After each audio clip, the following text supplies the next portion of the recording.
ایک حد تک قانون کی پابندی سے ہو سکتی ہیں، مگر اصل میں انسانی اخلاقیات کا منبع خود نیچر ہے، اور دنیا کا کوئی قانون اور کوئی کتاب اور کوئی تعلیم انسانوں کو اخلاقیات کا پابند نہیں کر سکتی۔ اور پھر اس پہ وہ کہتے ہیں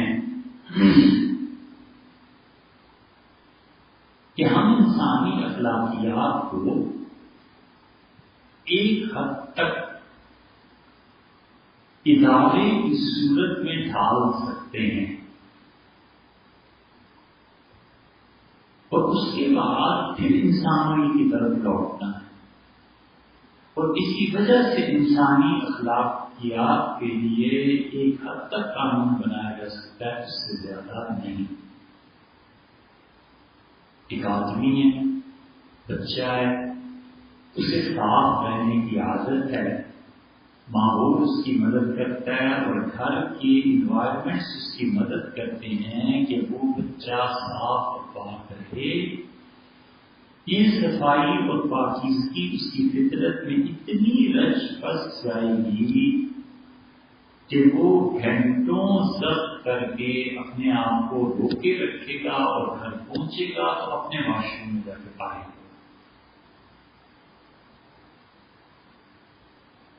اس کے مقابلے میں ایک اور بچہ ہے، کسی واش روم میں گھس جائے، کیسی گندگی کیوں نہ اس کروا دی، وہ کہتا ہے اپنا کام کرو، دفاع کرو، باقی کچھ ہے۔ اور اس پہلے والے کو اگر وہاں بھیجتے تو شاید کڑے اور چکر اور اتنی اس سے تعفن اور نفرت ہو کہ 2-3 گھنٹے تک وہ اپنے آپ کو ٹھیک ہی نہ کر سکے۔ تو وہ کہتے ہیں انسانی اخلاقیات کا منبع یہ ہے کہ اس انسان کی اپنی فطرت ہی کے اندر ہے۔ حضرات انبیاء علیہ السلام ان انسانی اخلاقیات میں جو واجب الازالہ ہوتی ہیں کہ بالکل یہ چیز انسان میں ہونی ہی نہیں چاہیے، وہ ختم کر دیتے ہیں، اور مشائخ اور خاندانوں میں صوفیہ یہ کرتے ہیں، اور کچھ اخلاقیات ایسے ہوتے ہیں جنہیں اعتدال پر لانے کی ضرورت ہے، اور بس۔ چنانچہ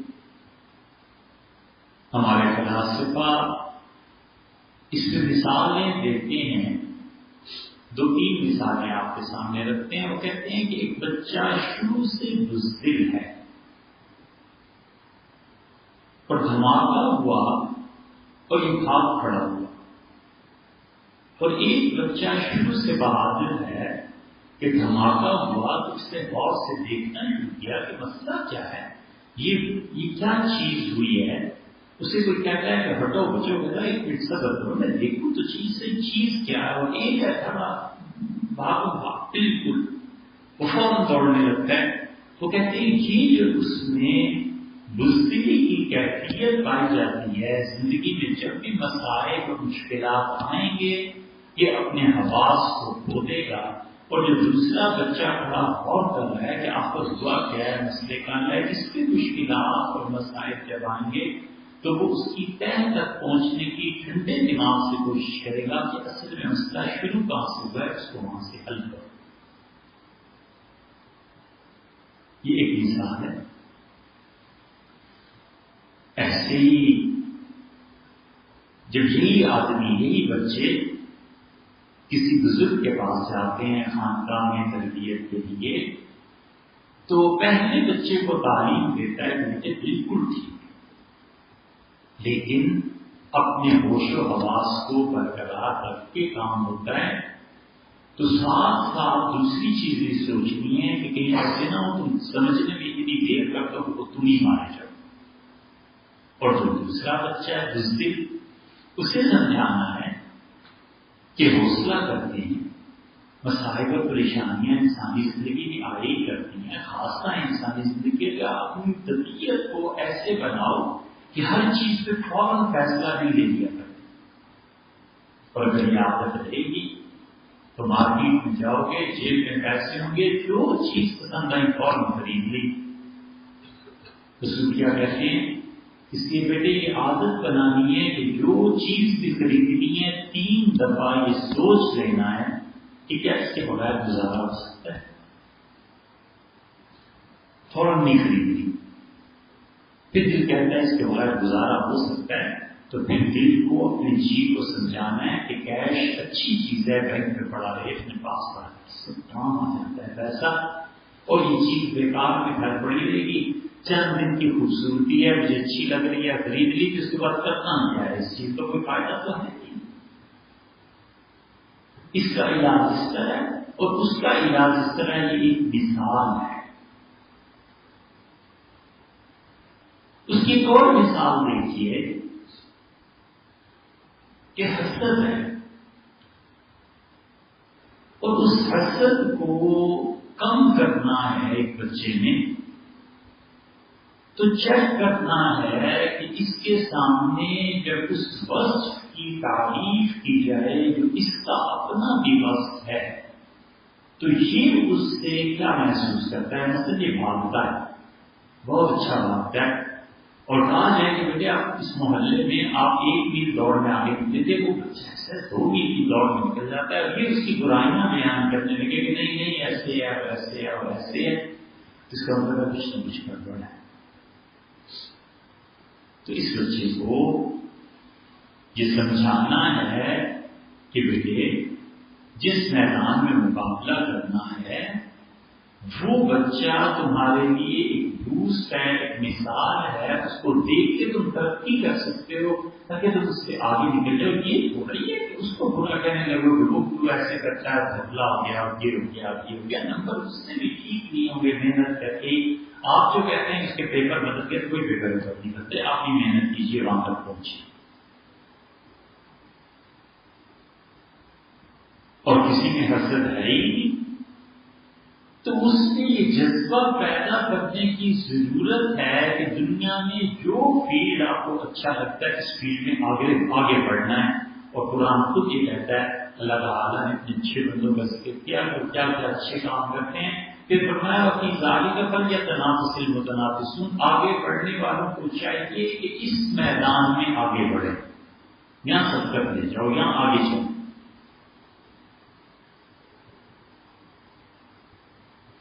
ایک تیسری مثال،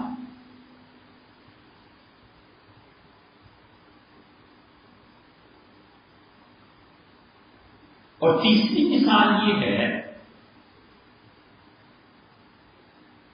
کہ گناہ کا عام طور پہ جو لوگوں میں تصور پایا جاتا ہے، بدترین گناہ لوگ سمجھتے ہیں کہ جنس کا غلط استعمال.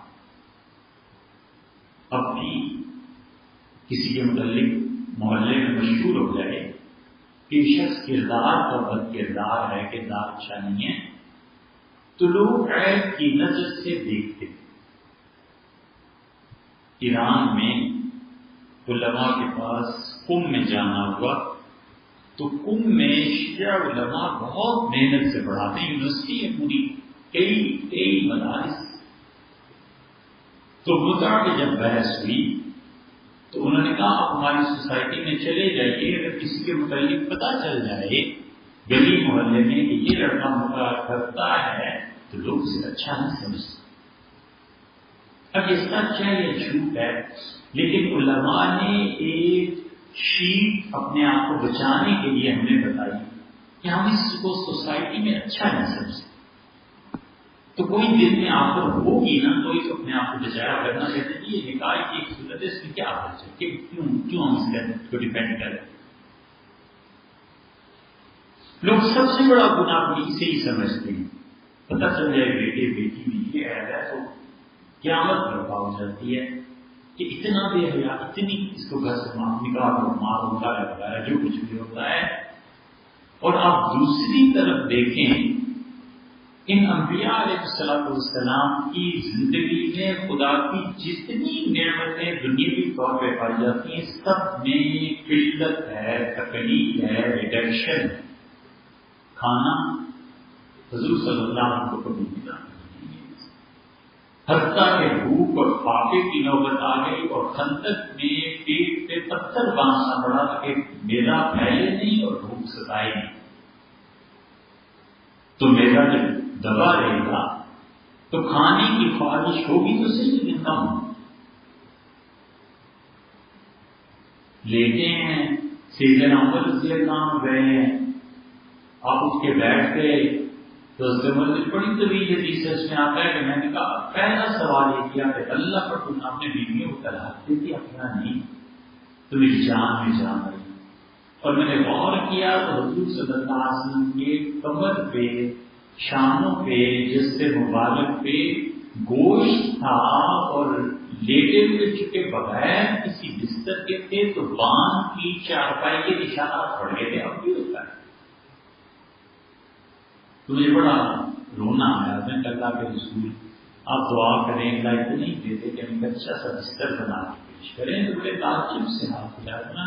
اب انت کی ہاتھا یہ اپنا خطابوں کو, خطاب کا بیٹا ابھی تک ان چکروں میں ہے. تمہیں نہیں پتا اللہ نے ثقافت میں دے دیا اور ان کو دنیا نے دیا. پانی مل جاتی,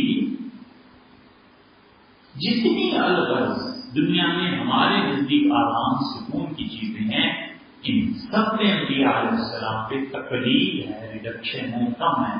اور اس کے مقابلے میں جہاں جنس, شادی, نکاح کی چیزیں آئی ہیں وہاں پہ کھلی چھٹی دی ہے اور زیادہ کی. حتیٰ کے بعد ان اراد النبی ہوئی جسن کے کہا آپ کا کسی عورت کے متعلق جی چاہے جسے نکاح میں لے لیں کر لیں. امواہبت نفسہ نبی, کوئی عورت خود آپ کے اپنے آپ کو پیش کرے آپ کے نکاح کے لیے کر لیں. اور پھر یہ صرف آپ کو اس کی رعایت دے رہے ہیں, آپ کی امت کا حصہ نہیں. امت کا جب معاملہ آیا تو اچھا 4 تک جتنی بھی کرنا کوئی پرواہ. یہاں خدا نے تکلیف نہیں کی, یہاں کم نہیں کیا اور باقی نماز کو کم کر دیا. کھانا کم کھانا اچھی بات ہے, موٹاپا نہ ہو جائے, کم سونا خدا کی بات. حالانکہ نیند جیسی چیز اتنی زبردست ہے کہ حکما کہتے ہیں کہ بچہ اگر سو رہا ہے تو اس کو کھانے کے لیے مت چکاؤ. وہ کہتے ہیں سونے میں بھوک لگے گی تو خود ہی اٹھ بیٹھے گا. اور وہ کہتے ہیں کہ اگر کھا رہا ہے تو پھر اس کو سونے کے لیے نہ پونی خود ہی آ جائے گی اس سے. اس لیے سوتے کو کھانے کے لیے اٹھانا فلاسفہ کیا بڑا معلوم سمجھا جاتا ہے. پی آئی اے کی فلائٹ پہ کبھی سفر کریں تو پھر آپ کو پتا چلے گا کہ آدمی چڑھا سو رہا ہوتا ہے, آپ ایک کھاتے ہی کھانا کھا رہے ہیں. اور یورپ, امریکہ کہیں چلے جائیں کوئی نہیں اٹھا. 8 گھنٹے کی فلائٹ ہے, سوتے ہیں تو سوتے رہتے ہیں, سونے دو. اٹھتے ہیں پھر وہ جو ایئر ہوسٹس وغیرہ اس کو بتائیں گے کچھ دے آئے نہیں. یہ وہ چیز نہیں ہے جو اب یورپ میں ہے. یہ فلاسفہ کیا پرانا اصول. اس لیے امت کے لیے یہ کہہ دیا کہ 4 کر لو. کوئی تو وجہ ہے کہ نیند کم کرو. قرآن کہتا ہے میں نے دئی مایا ضرور. اور ایسے بندے ہیں ہمارے جو رات کو بہت تھوڑا سوتے ہیں, رات بھر ہماری عبادت کرتے ہیں, نیند کی کمی کو اللہ نے اپریشیٹ کیا. قانون قلیلا من الليل, وہ آیت نہیں ہے قانون قلیلا من الليل ما يهجعون. ہمارے بندے ہیں جو راتوں کو کم سے یبیتون للقیام سجدا وقیاما, رات بھر سجدے میں پڑے رہتے ہیں, رات بھر میرے سامنے ہاتھ باندھ کے پڑے رہتے ہیں. یہ نیند جیسی چیز کو خدا نے کم کرو, اس کا اپریشیٹ کیا ہے. یہاں جب جنس کا معاملہ ہے تو اچھا 1 نہیں 2 نہیں, مثلا وصلاۃ تربا 2 2 3 3 4 بیویاں کر لو. اس کو حالانکہ آپ اس کے برعکس عوام میں دیکھیں لوگ اس کو معلوم سمجھتے ہیں, گناہ کی کام سمجھتے ہیں. خدا نے اس میں لوگوں کو سب سے بڑھ کے رعایت اپنے نبی صلی اللہ علیہ وسلم کو دی. کوئی تو چیز تھی. اس لیے حکما اس نتیجے پر پہنچے کہ اخلاقیات انسان کے اندر سے ہی پیدا ہوتی ہیں. اور اب کسی انسان کو وہ کہتے ہیں کہ اچھا دوسری شادی کر دو, تیسری کر دو, چوتھی کر دو, اب بھی اس کا جی نہیں بھرتا. کہتے ہیں کنٹرول کرو اپنے آپ. یہ شادی نہیں ہے اور یہ خواہش نہیں ہے، یہ حوث ہے اور نفس کا چکر ہے۔ اسی لیے حضور صلی اللہ علیہ وسلم نے فرمایا کہ اللہ تعالیٰ نفرت کرتا ہے، لا یحب الذواقین والذواقات، ان عورتوں اور مردوں کو نفرت سے خدا دیکھتا ہے، ان سے محبت نہیں کرتا جو جگہ جگہ چکھتے پھرتے۔ ذوق ذائقہ ہی ہے نا، چکھنا، منع کر دیا کہ یہ تمہاری خواہشات نہیں ہیں، یہ حوث ہے، یہ گناہ کی کام، معاشرہ تباہ کرنے چلے ہو، یہ کیا بات ہے؟ اس لیے انسانی اخلاقیات ہمارے نزدیک یہ کہ انسان اس کا اوریجنل سورس ہے، لڑنا ہے، جہاد ہے۔ بدترین چیز انسانی اخلاقیات میں غصے کو کہا گیا ہے کہ غصہ سب سے بدتر ہے۔ حضور صلی اللہ علیہ وسلم بار بار غصہ حتیٰ کہ آخری اور پہلا حج زمانہ جاہلیت میں بھی حضور صلی اللہ علیہ وسلم نے کفر کا زمانہ جو کافروں کا تھا، حضور صلی اللہ علیہ وسلم کا کوئی زمانہ جاہلیت نہیں۔ جب آخری حج پہ تشریف لائے ہیں تو 1,00,000 سے زیادہ آدمی آپ کے ساتھ تھے، اور عرفہ سے جب مزدلفہ کی طرف چلے ہیں تو آپ نے پیچھے مڑ کے دیکھا، لوگ تیز تیز سواریوں کو چلانا شروع کیا لوگوں نے، اور لوگوں نے اونچی آواز سے پڑھنا شروع کیا تو اپنے ڈانٹ لیا، اور آپ نے کہا علیکم بالسکینۃ والوقار، ایک تو وقار سے چلو، ڈسپلن ہونی چاہیے، چال بھی تمہاری ڈسپلن کے ساتھ، اور دیکھو سکون کے ساتھ بات کرو۔ اللہ کا قرب آج کے دن سواریوں کو تیز چلانے اور آوازیں بلند کرنے میں نہیں ہے، اللہ کا قرب آرام سے چلنے میں۔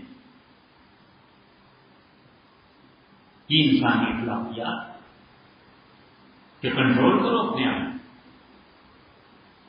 اور مناسب حد تک آزادی دے دی انسانی نفسیات کو کہ یہ تقاضا ہے۔ اب اس کا تعین کون کرے، عقل کرے یا وحی کرے؟ مسئلہ تو یہاں پہ آ کے پھنس جاتا ہے سب چیزوں میں کہ عقل کرے یا وحی کرے۔ اس لیے سب سے زیادہ تباہی جو یورپ نے پھیلائی ہے، یہ 3 مراحل ایسے انہوں نے کام کیے کہ ریکارڈڈ ہسٹری میں کسی نے ایسی تباہی نہیں پھیلائی ہوگی۔ 5,000 سال یا 8,000 سال کی ہسٹری دنیا میں محفوظ ہے، آثار قدیمہ جو نکلے ہیں تو اس سے پتا چلتا ہے۔ مثلا بڑے وہ مٹی کے انہوں نے بنائے ہوئے گھڑے اور بڑے بڑے کیا کہتے ہیں مرتبان بنائے ہوئے ہیں، اس پہ ہڈیاں نکلی تو پتا چلا کہ اپنے مردوں کو اس میں دفن کرتے۔ تہذیب کا ایک حصہ سمجھ رہے ہیں آگے،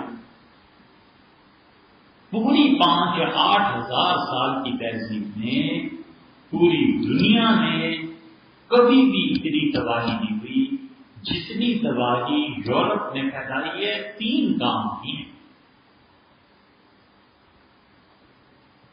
اور انہوں نے عقل کو حاکم مانا ہے بنسبت وحی کے، اور انہوں نے کہا وحی جو کچھ ہے یہ اصل ہے۔ اور ہمارے یہاں 3 آدمی ایسے تھے جنہوں نے خدا کی وحی کے ساتھ عقل جمع کیا، اور کمال ہے ان لوگوں کا۔ وہ اس موضوع پہ کاش لکھے اور سمجھے، اور شاید ہی کسی نے اس موضوع کو چھیڑا ہو، شاید ہی کسی نے اس کو لکھا ہو، ان کی زبان ہے بڑی زبردست۔ حضور صلی اللہ علیہ وسلم کے نفس نفیس اللہ نے حکم دیا کہ جاہد الکفار والمنافقین، جہاد کیجیے کافروں کے خلاف بھی اور منافقین کے خلاف بھی۔ حضور صلی اللہ علیہ وسلم کافروں کے خلاف جہاد کیا، منافقوں کے خلاف کیوں نہیں کیا؟ یہ بھی تو قرآن ہی کا حکم ہے نا۔ منافقوں کے خلاف سیدنا عمر رضی اللہ عنہ نے جہاد کرنے کی بات کی کہ اللہ کے رسول کے سر اڑا دیں، تو آپ نے کہا چھوڑ کر ان کو بھی اگر مار دیا نا تو لوگ باتیں کریں گے کہ پہلے تو ہم نہیں مارتے تھے، ہم کافی اب کلمہ پڑھنے والوں کو بھی مارنے لگے۔ ان معاشرے میں انتشار پھیلے گا، خام خواہ حالانکہ اللہ کا حکم نہ۔ سورہ رعد دیکھیے کہ نماز ہو سکتا ہے کہ نہیں ہو سکتا۔ دوسرا صحیح معنی میں جس نہج پہ چلا ہے سیدنا عمر رضی اللہ، لوگ کتاب و سنت کو پیش کرتے ہیں، کہتے ہیں ٹھیک ہے یہ بھی دلیل ہے، میری سنو، میری بھی دلیل ہے. لوگ بحث کریں حضرت سنت نہیں ہے تو کہتے ہیں بالکل ٹھیک ہے. مثلا عراق جب فتح ہوا ہے تو مال غنیمت کروڑوں کے حساب سے آئے. سونا چاندی عورتیں بچے غلام ڈھیر لگ گیا. مسجد نبی میں سونے اور ہیرے اور جواہرات کا چھوٹا سا پہاڑ بن گیا. اتنا کچھ آیا ہے کہ تو صرف سونا ہے، زمینیں اس کے علاوہ. فوج کا اصرار تھا کہ آپ تقسیم کرتے ہیں. مہینوں بحث رہی ہے، مہینوں. سیدنا عمر رضی اللہ عنہ نے کہا یہ کیسے تقسیم ہوگا؟ غنیمت کا مال قرآن نہیں کہتا تقسیم کرے. حضور صلی اللہ علیہ وسلم غنیمت تقسیم نہیں کرتے تھے. فرمایا وہ بالکل ٹھیک ہے، لیکن میں یہ غنیمت کا مال سرکاری خزانے میں رکھوں گا. اگر میں یہ تقسیم کر دوں اور زمینیں فوج میں تقسیم کر دوں تو مجھے یہ بتاؤ سلطنت کے مالی وسائل کہاں سے آئیں گے؟ میں لوگوں کے پڑھنے کی جگہ کہاں سے بناؤں گا؟ میں پل کہاں سے بناؤں گا؟ میں زمینیں اگر تقسیم کرنا شروع کر دوں تو غلہ سارے کا سارا لوگ لے جائیں گے اپنے گھروں کو، اور میں نے جو غریبوں کو پالنا ہے میں جیسے دوں گا. کتاب الاموال میں عبید رحمۃ اللہ اس بحث کو کیا ہے. پڑھنے کے قابل ہے. لوگ کتاب و سنت پیش کر رہے ہیں. اس میں رضی اللہ عنہ کل کی بات کر رہے ہیں. منکر نہیں چل سکتی، میں نہیں کر سکتا.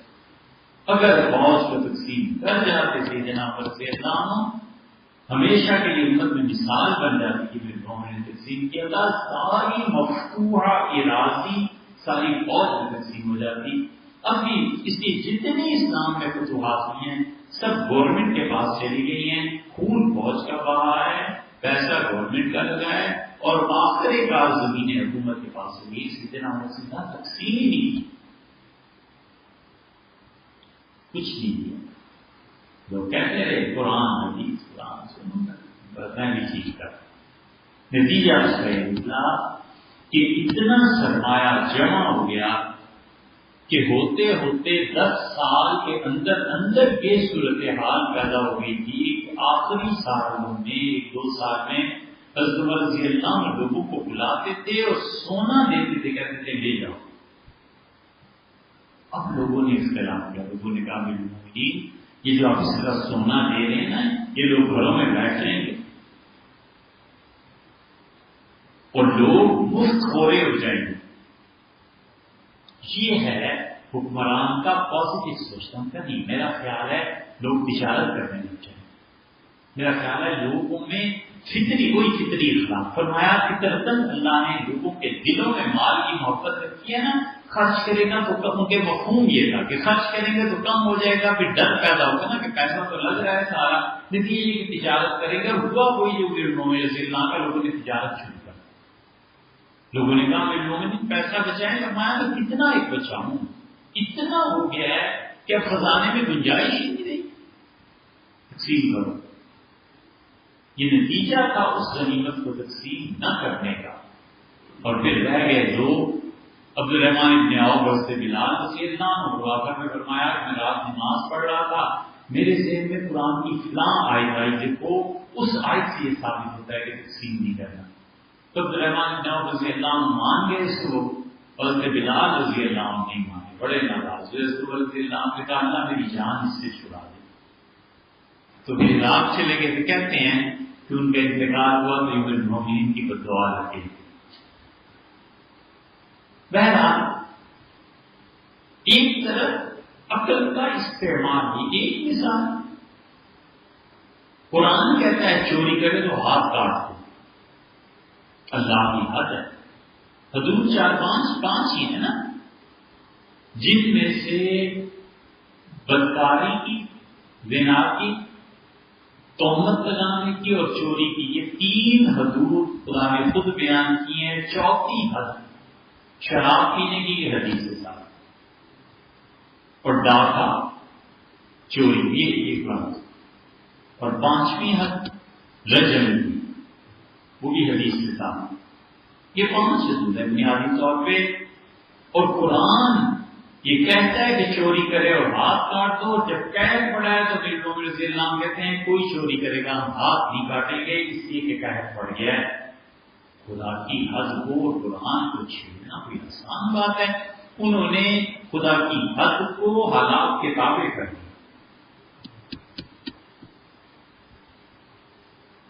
یہ وہ چیز ہے جو حضور صلی اللہ علیہ وسلم کا مزاج ہے۔ کئی مقامات ایسے ہیں، سیدنا عمر رضی اللہ عنہ کو تابع کر دیا حالات نے، غنیمت تقسیم کی ہے۔ اور تیسرا شخص جو بالکل ٹھیک اس نہج پہ سوچتا ہے وہ امام ابو حنیفہ رحمۃ اللہ علیہ کی حنفی فقہ کو آپ پڑھیں تو یہ 80% سے زیادہ عقلیات پر مشتمل ہے۔ صحیح حدیث ہے، کہتے ہیں ہاں بالکل ٹھیک ہے، لیکن میں جو کہتا ہوں وہ بھی سنوں۔ حدیث میں آتا ہے کہ نکاح لڑکی اپنا خود نہیں کر سکتی، ولی کرے گا، باپ کرے، بھائی کرے، وغیرہ وغیرہ جو اولیاء کی ترتیب ہے وہ کریں گے۔ ابو حنیفہ رحمۃ اللہ فرمایا کہ لائے کو اختیار دیتے ہو لڑکی کا نکاح کرنے پہ، کوئی ولایت کا اختیار نہیں ہے، لڑکی کو اپنا نکاح کر سکتی۔ واحد فقیہ ہیں جنہوں نے ولایت کو ثابت کیا اور عورتوں کو اپنا نکاح کرنے کا اختیار دیا۔ یہ ہمارے یہاں جو عدالت میں جا کے لڑکیاں نکاح کر دیتی ہیں نا، اس کی ایک وجہ یہ بھی ہے کہ وہ جب پڑھتی ہیں تو کہتی ہیں اچھا امام صاحب رحمۃ اللہ علیہ والدین سے اجازت کی ضروری نہیں، چلو نکاح کرو۔ اصل کیا ہے؟ اصل یہ ہے کہ امام صاحب رحمۃ اللہ نے فرمایا قرآن بار بار عورتوں کو کہتا ہے کہ تم نکاح کرتی ہو، تم اس کی بیوی ہو، تم نے طلاق دی۔ قرآن عورتوں کو مخاطب کرتا ہے، یہ نہیں کہتا کہ تمہارے ولی نے نکاح کیا، تو کہتے ہیں قرآن تو عورتوں کو کہتا ہے تو عورت کا حق ہے نکاح کرنا۔ نتیجہ اس فتوے کا یہ نکلا کہ اسلامی معاشرے میں نکاح اتنا آسان ہو گیا، اتنا آسان ہو گیا کہ اب تو زمانے ہی نہیں رہے۔ خلافت جب مسلمانوں کی تھی بنو عباس اور امیہ کے دور میں عورتیں بلا تکلف نکاح کرتی تھیں، عدت ابھی پوری نہیں ہوتی تھی اور نکاح کا احکامات آنا شروع ہو جاتے تھے۔ اور ایسے کیسز آ گئے کہ اولیاء امام ابو حنیفہ رحمۃ اللہ علیہ آ گیا کہ یہ ولی ہے جو حدیث میں انہوں نے کہا ہاں ہاں یہ بھی صحیح ہے، لیکن اس کا مطلب یہ ہے کہ لڑکی اگر اپنے اسٹیٹس سے کم میں نکاح کرے تو پھر جا کر عدالت میں دعویٰ دائر کرو۔ اب ولی جا کے دعویٰ دائر کرے کہ یہ عورت لڑکی تو کروڑوں پتی ہے، نکاح کیا کسی شمار سے، تو قاضی کو اب اولیاء کو اختیار ہے کہ جا کے دعویٰ کرے اور قاضی اس نکاح کو توڑ دے۔ لڑکی فقیر نہیں ہے، گلیوں میں مانگتی پھرتی ہے، اور آج کل کے دور میں لڑکا مرسیڈیز سے کم بات نہیں کرتا۔ اب کیسے نکاح ہو؟ انہوں نے کر لیا نا، اولیاء کو اختیار ہے، جائیں کورٹ پہ، اگر اسلامی معاشرہ ہے تو جا کے کہیں جس نے اپنی اسٹیٹس سے کم میں نکاح کیا، یہ لڑکی ہمارے خاندان میں اگر آ گئی تو ہم تو برباد ہو گئے۔ قاضی کو حق کہتے نکاح ہو۔ اس نکاح کی آزادی اور ولایت کے نہ ہونے کا اثر ہے کہ ابن نجیم رحمۃ اللہ علیہ جیسا فقیہ الاشباب النظائر کو لکھتے ہیں کہ باقی سارے ان کی بڑی نظر ہے نا اس کی، باقی ہر جگہ چونکہ ولایت حاصل ہے، باپ کو، بھائی کو، چچا کو، دادا کو، فلاں کو، ہمارے یہاں چونکہ نہیں ہے، اس کی ان جیسا فقیہ باقی سب کا اس کا تقابل جب کرتا ہے تو لکھتے ہیں کہ میں حیران ہوں کہ کوئی آدمی اتنا بدبخت ہو کہ حنفی ہو اس کے وجود زنا کرے۔ کہتے ہیں ایسا بدبخت، حنفیوں نے نکاح کو اتنا آسان رکھا ہے کہ اس کے باوجود وہ بدکاری کرتا ہے، بہت ہی خراب بات کرتا ہے، کیونکہ دوسروں کیا نکاح کرنا ہے تو اجازت دینا ولایت کے یہاں لڑکیوں کو خود اختیار، اور یہی وہ چیز ہے نکاح کو آسان کرنے کی جو میں نے کہا کہ دنیا کی ہر نعمت میں تکلیف، فرمایا کم سو کم کھاؤ یہ، اور جب نکاح کا معاملہ ہے نہ 2 2 3 4 حضور صلی اللہ علیہ وسلم بہت، اس لیے وہ کہتے ہیں امام ابو حنیفہ رحمۃ اللہ علیہ اس کی مثال دوسری دیکھو، سوچ ہے نا، پانی کتنا ناپاک ہوتا ہے؟ حضور صلی اللہ علیہ وسلم فرمایا تھا اتنا پانی ناپاک ہوتا ہے، مٹکے اتنے ہو تو پانی ناپاک ہو جاتا ہے۔ امام ابو حنیفہ رحمۃ اللہ کے بعد جب حدیث آئی تو انہوں نے کہا دیکھو بھائی انسانی فطرت ہے نا، ایک حوض ہے، اس حوض کے اس سرے پہ ایک بچہ پیشاب کر رہا ہے، اس حوض کے اس سرے پہ سے گندگی نظر آئی، اس سرے پہ وہ بیٹھا وضو کر رہا ہے، یہ لوگوں پہ چھوڑ دو۔ اگر وہ سمجھتا ہے کہ وہ گندگی کا اثر یہاں تک پہنچ رہا ہے نہ کرے وضو، اور سمجھتا ہے کہ نہیں پہنچ رہا ہے، اتنا پانی ہے وہاں ہے نا ناپاک یہاں تھوڑے ہی ان کا لوگوں پہ چھوڑ۔ وہ جو حدیث میں ہم کو زمانے پانی اتنا ہوتا ہے لوگوں پہ چھوڑ۔ لوگ خود جانتے ہیں کہ پانی کتنا پاک ہوتا ہے کتنا ناپاک ہوتا ہے۔ یہ تو بعد کے حنفیوں نے 10 ہاتھ اور 10 ہاتھ کی کہتے ہیں یہ 15 فٹ کا اتنا ہو جائے۔ پانی زمین میں، اور وہ کہتے ہیں کہ ایک لائن پانی کی گزر رہی ہے، ایک گندگی کی لائن گزر رہی ہے، گٹر کا پانی ہے، یہ دونوں لائنز کے آپس میں مل سکتی ہیں۔ وہ کہتے ہیں لوگوں کو چھوڑ۔ لوگ اپنے علاقے کی زمین کو خود جانتے ہیں کہ گندگی جذب ہو جائے تو کیسے پانی میں اثر آتا ہے، یعنی ہم لوگ خود فیصلہ کریں۔ حدیث میں یہ آیا اپنا ان کا لوگوں کو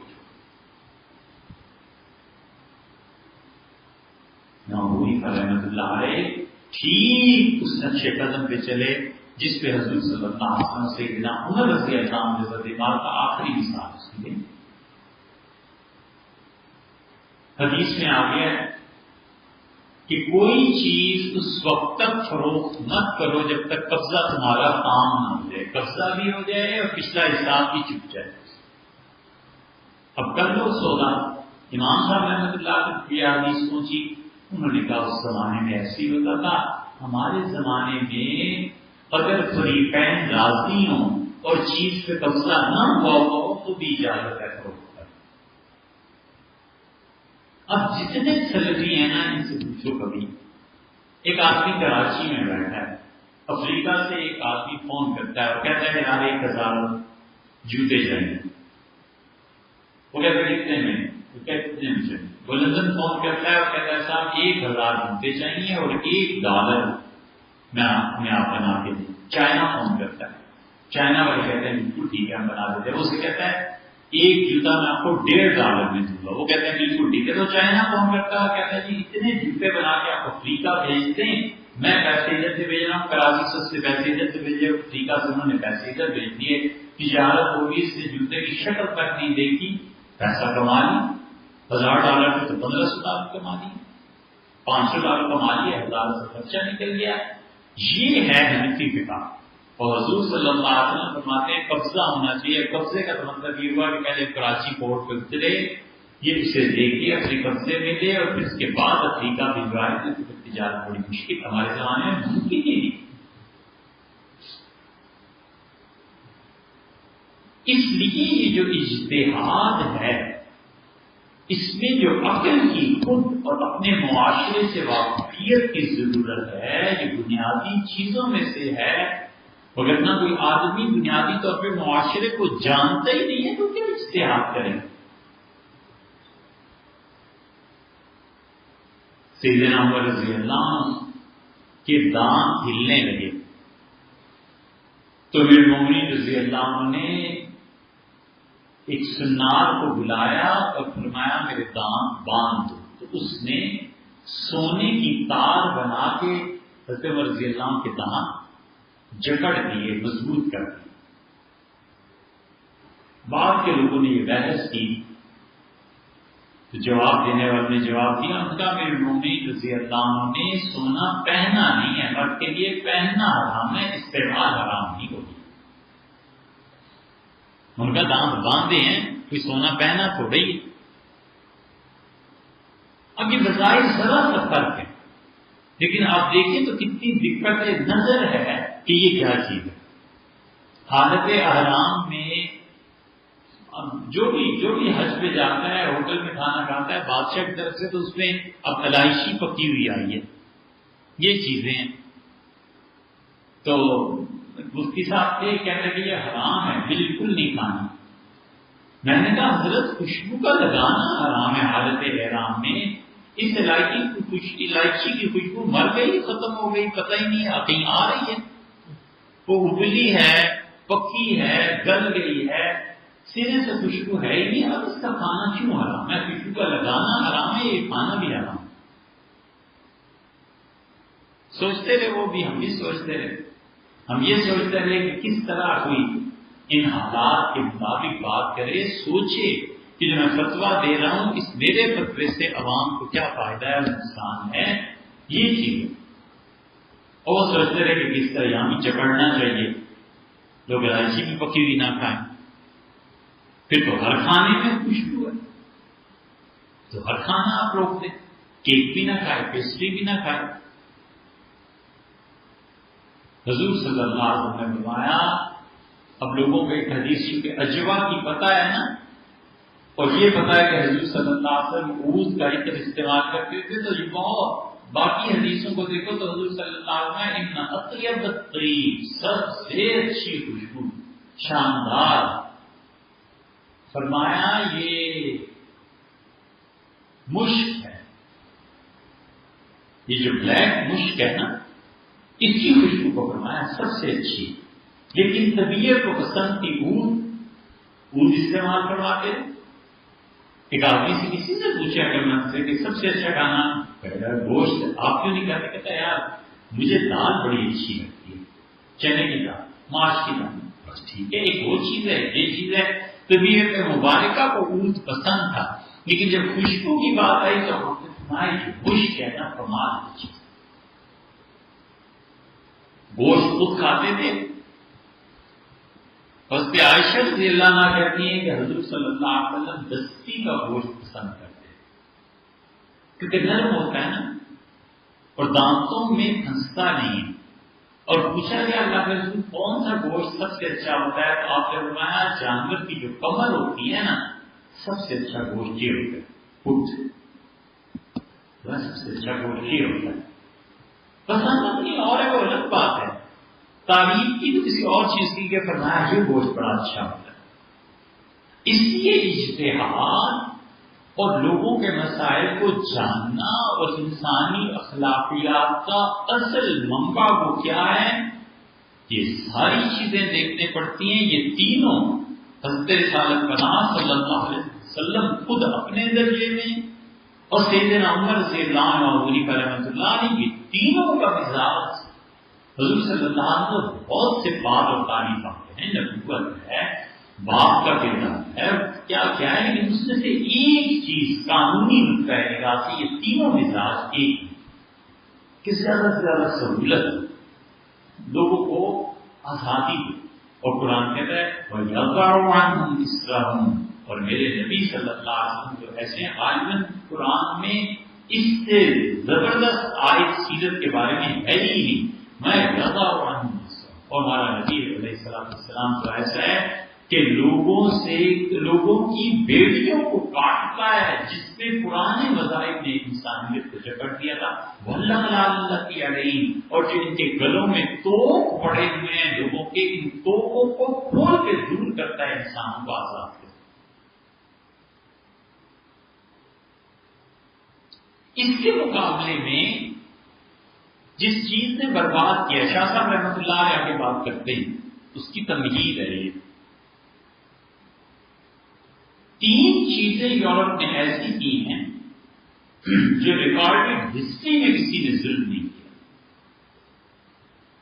پہلا ظلم ہوا جب پہلا رینیسانس ہوا اور اٹلی والوں نے مذہب کو اتار دیا.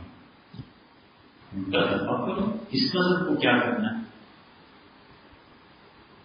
اور ظلم انہوں نے یہ کیا کہ کوئی مذہب نہیں چھوڑا جس کے متعلق انہوں نے یہ نہ کیا. ان کا ہر مذہب غلط ہے، ہر مذہب سے آزادی حاصل کرو. چنانچہ کہا جاتا تھا کہ ریلیجن از پاور، مذہب ایک طاقت ہے. انہوں نے یورپ نے بالکل الٹا کر دیا. ان کا پاور از ریلیجن، طاقت خود مذہب ہے. جس کے پاس طاقت ہے اپنے مذہب کو چلاؤ. ایرانیوں کو اقتدار ملا، بنو عباس کو. یہ ایران ایسے ہی نہیں شیعہ ہو گیا، اتنا وسیع پیمانے پہ آج سے 300 سال پہلے قتل عام ہوا ایران میں. انہوں نے کہا کوئی سنی اگر نماز گھر کے اندر پڑھ رہا اور پتہ چل جائے قتل کا. اتنا قتل عام ہوا کہ اگلی نسل ساری شیعہ ہو گیا. اب تک وہ ہیں. اب بھی فرض کر لو پاکستان میں کوئی مذہبی طبقے کو حکومت مل جائے تو مذہب پہ تو کم عمل کرے، اپنے مسلک پہ زیادہ عمل کروائے لوگوں سے کہ ہمارے مسلک پہ عمل کرو. شہزاد سمجھاؤ کہ آپ کا مسلک حضرت دین الگ چیز ہے، یہ الگ چیز ہے، لیکن وہ کہتے ہیں میرے مسلک پہ عمل کرو. پہلے انقلاب نے دنیا میں یہ تباہی مچائی کہ اس سے پہلے یہی تھا کہ ریلیجن اس بات، مذہب ایک طاقت ہے دنیا میں کام ہے. انہوں نے بالکل الٹا کر دیا. ان کا طاقت مذہب ہے، جس کے ہاتھ میں طاقت ہے وہ مذہب پر بھی مان. 200 سال کے بعد یہ دوسرا انقلاب جو یورپ میں آیا ہے اس نے برباد کیا.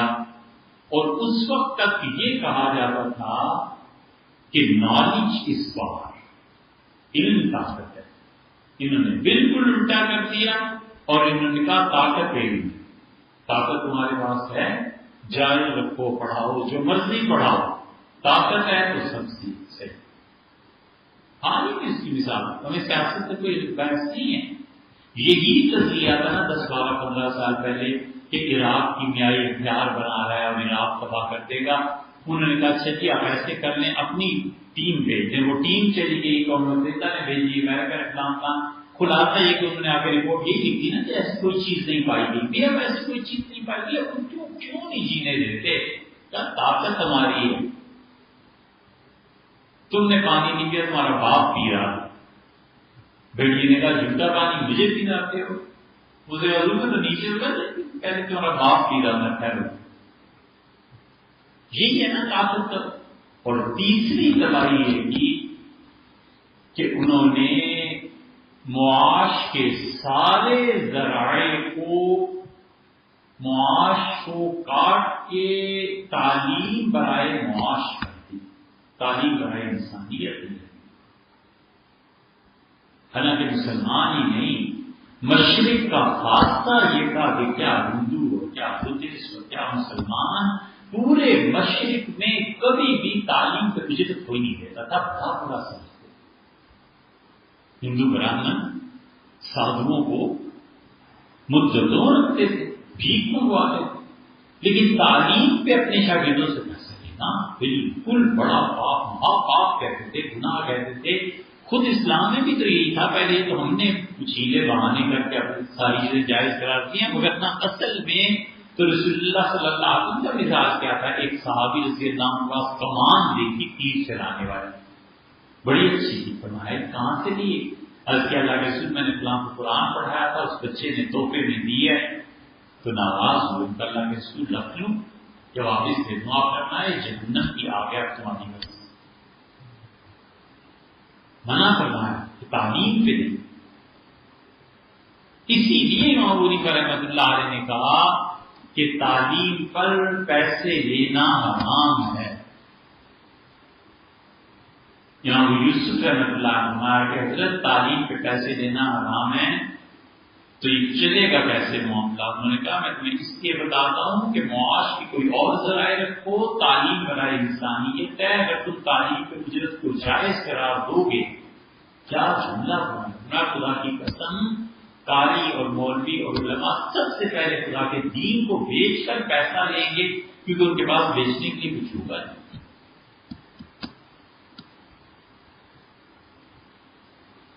یہ اتنا اچھا ادارہ اسلامی نظریاتی کونسل، یہ سب سے آسد کی نظر ہو گیا. یہ بیچنا ہی ہے نا کہ کون ووٹ زیادہ دلا سکتا ہے، کون بات زیادہ کر سکتا ہے، لہٰذا اسے ممبر بنا دو. تو اس بندے کو خریدنا ہی ہے نا، یہ خرید و فروخت ہو گئی. تو اب اسلامی نظریاتی کونسل میں جو بیٹھے ہوئے ہیں وہ ایسے بھی تو ہیں، نشہ بھی ہے اور انٹرویو بھی ہے، یہ ساری چیزیں اس لیے کہ علم بیچا. اول تو پڑھا نہیں اور جو پڑھا بھی وہ بیچ دیا. اس لیے یورپ نے تیسرا ظلم یہ کیا اور انہوں نے ان اخلاقیات کو قانون کے دائرے میں لے آئے. انسانی فطرت سے ہٹا کے اخلاقیات کو قانون کے اندر کر دیا ہے، اور جس دن قانون کو توڑنے کا موقع ملے پھر دیکھو اخلاقیات کیا ہوتی ہیں۔ قانون ہے نا کہ اگر چوری کرتے ہوئے پکڑے گئے تو یہ پنشمنٹ ہوگی، اور جس دن بجلی نہ ہو پھر کیا ہوگا؟ جس دن کیمرہ نہ کیچ کر سکے اس دن کیا ہوگا؟ اور اس کے مقابلے میں فطری طور پہ اگر کوئی آدمی چوری سے نفرت کرتا ہے تو سونے کی دکان خالی مطلب پڑی ہوئی ہے، کوئی بندہ نہیں، بندوں سے خالی ہے تو بھی پرواہ نہیں ہے۔ یہ وہ چیز ہے جس نے کہا کہ المؤمنین نہیں دیکھ رہے لیکن ماں لفظ دیکھ رہا ہے نا، دودھ میں کیسے پانی ملا۔ یورپ نے ساری انسانی اخلاقیات کو قانون کے انڈر لانے کی کوشش کی ہے، اسلام نے انسانی اخلاقیات کو ایک حد تک کنٹرول کیا، وقت چھوڑ دی۔ مثلا مثال سے بات سمجھ میں آ جاتی، فرمایا من شکل جلوب وضرب الخدود، جس آدمی نے غم میں کسی کی موت پہ گریبان پھاڑ دیا اور اپنے ماتھے اپنے گالوں کو پیٹا، اپنی رانوں کو پیٹا، میری امت میں سے نہیں رہا۔ ایک حد ہوتی ہے غم کی، یہ کہ کپڑے پھاڑو اور بالکل جنگلیوں کی طرح وحشیوں کی طرح کرو، اور حد کیا ہے؟ احد سے واپسی پہ تشریف لائے تو 70-80 آدمی تو ویسے ہی شہید ہو گئے تھے۔ مدینہ منورہ کی گلی گلی میں رونا تھا، ایک ایک گھر میں میتیں اور رونا اور سب کچھ تھا۔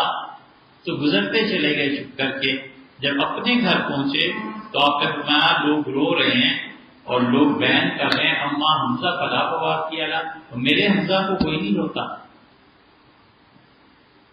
حمزہ رضی اللہ عنہ کو دکھ بہت تھا نا، میرے حمزہ کو رونے والا کوئی نہیں۔ عورتیں آئیں، جب یہ جملہ وہ بات کرتے تھے پورے مدینہ میں پھیل جاتی تو فوراً بتاتے تھے کہ حضور صلی اللہ علیہ وسلم یہ کیا، یہ کہا، یہ فرمایا۔ یہ عورتیں ہیں کہ اللہ کے رسول ہم رو دیں تو رسول اللہ صلی اللہ علیہ وسلم ضرورت نہیں ہے اس کی جواب۔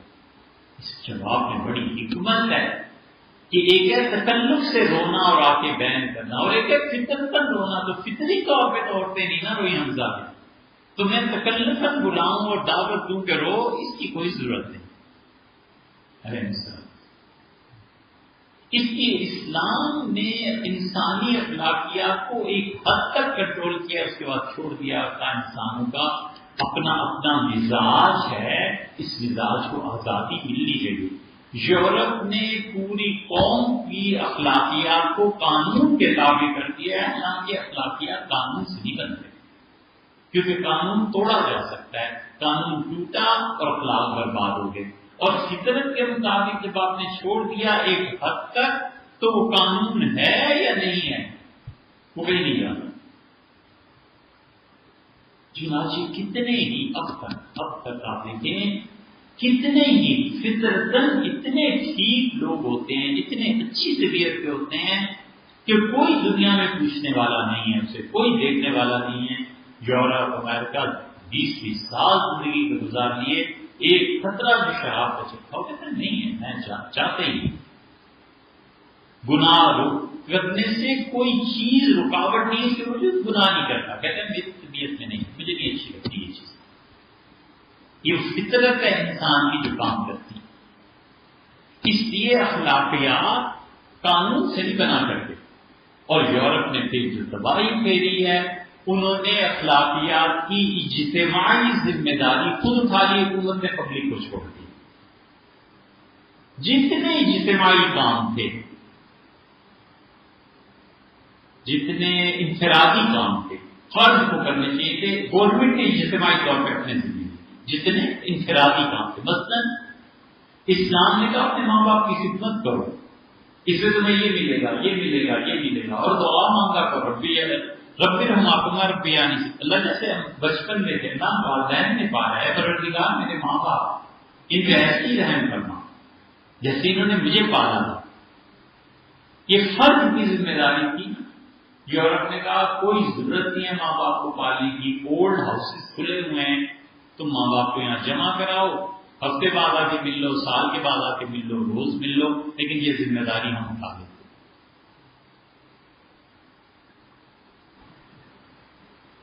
پیسہ ہے، انہوں نے کہا پیسہ کماؤ اور اتنا ٹیکس ہمیں دینا ہے، یہ پیسہ تمہارے پاس رہے اور ہم دن بدن ایسی چیزیں لائیں گے کہ خود خرچ کرنے کی تم میں وہ ارج پیدا ہو، اس پیسے کو رکھنا نہیں ہے، خرچ کرنا۔ تو چنانچہ فطرت کے مطابق جتنا پیسہ جوڑنا چاہیے تھا گورے کے پاس وہ بھی نہیں جوڑتا، جتنا کمایا ایک ہفتے میں۔ اب جب اسے احساس ہوا کہ اگر میں پیسہ نہیں رکھوں گا تو آگے بیوی آئے گی، اولاد آئے گی، تو دفاع کرو، اس سے جان چھڑاؤ، نہ بیوی نہ اولاد، پیسے کا کرنا کیا ہے؟ ہر ہفتے کمایا خرچ کیا، اگر بڈھے ہو گئے تو کیا ہوا؟ گورنمنٹ 150 پاؤنڈ ہر مہینے ہفتے دے دیا کرے گی، پرواہ نہیں۔ تو پیسہ اس لیے نہیں چھوڑ رہا کہ اس کا دل بھر گیا ہے دنیا سے، بڑا زاہد ہو گیا ہے، حب مال ختم ہو گیا، اس لیے چھوڑ رہا ہے کہ اسے اور ذمہ داریاں جو پیسے کی وجہ سے بنتی ہیں اس کی پرواہ نہیں، وہ ذمہ داری میں آنا نہیں چاہتا۔ قانون بنانے پڑتے تھے اور لوگوں کو بتانا پڑتا تھا شادی اور بیاہ اب خیر سے نیاز کر لیا ان کا، شادی بیاہ تم خود ہی کرو، حتیٰ کہ سیم سیکس میرج اور اپنی جن سے کرتے ہوئے بھی ٹھیک ہے، کوئی پرواہ نہیں۔ اب قانون نے اس سے بھی تحفظ دے دیا ہے، پہلے قانون نے اسے تحفظ نہیں دیا تھا، اس لیے کوئی سزا تھی کچھ تھا، اب اس کو بھی ہٹا دو، ٹھیک ہے جی جو مرضی کرو، تم جانور جو مرضی کرتے رہو، حکومت کو نہ چھیڑو، اس کے مفادات، اس کی سیاست، ان چیزوں میں ایک حد تک، باقی کرنا ہم نے وہی ہے جو ہمارے پیچھے بیٹھ کے قوم کے دانشور اس پالیسی کو طے کرتے۔ ایسے نہیں ہوتا کہ میں اپنے پریزیڈنٹ کچھ کہہ دے تو قانون بن گیا یا ملکہ کچھ کہتے نہیں، وہاں پہ پورے تھنک ٹینکس ہیں جو لوگوں کی نفسیات پر غور کرتے ہیں، وہاں پر غور کرتے ہیں، کئی سالوں تک اسٹڈی ہوتی ہے کہ پبلک کا رجحان کدھر جا رہا ہے، لوگ چاہتے کیا ہیں، اچھا اس کو کرتے ہیں تو اس کا کیا نقصان ہے۔ ہمارے یہاں ان چیزوں کا وجود ہی نہیں۔ تو جو فرد کی ذمہ داری تھی وہ گورنمنٹ نے لے لی، اخلاقیات کو قانون کے تحت لیا، اگر تھوکو گے اتنا جرمانہ ہے، خالی ڈبہ پھینک دو گے اتنا جرمانہ ہے، فلاں کام کرو گے اتنا جرمانہ ہے۔ اخلاقیات تھی نا، اس کو انہوں نے قانون کے تابع کر دیا اور فرد کی فطرت کو کچل کے رکھ دیا، ان کا جو مرضی کرو۔ یہ ہے انسانی اخلاقیات کی بحث، اس لیے ہمارے فلاسفہ ہندی ہے، فارابی ہے، خاص طور پہ جو آخری ہے نا شیعہ ہیں، یہ بڑے ہیں موقع توسی، ان سے بھی زیادہ ملا صدرہ شیرازی، یہ جو اخلاقیات کی بحث کرتے ہیں اس کا نچوڑ ہے۔ اور شاہ اللہ صاحب رحمۃ اللہ علیہ آگے جو آج چیزیں آ رہی ہیں اس کی یہ تمہید تھی جو آپ سے عرض کر دی، انشاءاللہ آئندہ، لیکن آئندہ 16 کو جو آ رہا ہے سنڈے اس کو نہیں۔ وجہ اس کی یہ ہے کہ 13 اگست کی شام سے لے کے اور 16 تک راستے ہی بند ہونے ہیں، قوم مری جائے گی نا، تو سارے راستے ہی بند ہو گئے، تو آنا ممکن نہیں ہوگا۔ 23 اگست شام کچھ مسلمانوں میں 3 کا حضور صلی اللہ علیہ وسلم ان کی زندگی کی قانونی حیثیت، سیدنا عمر رضی اللہ عنہ رحمۃ اللہ علیہ قانون کے اعتبار سے تینوں مزاج